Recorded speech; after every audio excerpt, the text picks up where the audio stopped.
large US cities in the US assign police officers based on a seniority mechanism. There are some potential economic issues related to this assignment mechanism. Most effective officers are misallocated to neighborhoods with the lowest crime. District with the higher share of senior officers is positively correlated with lower crime.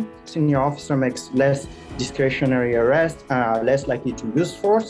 Officers strongly prefer district with lower violent crime rates. We provide a net subsidy to officers working in high crime district. It's a bit more than $6,000 per year if they decide to work in high crime neighborhood in the city.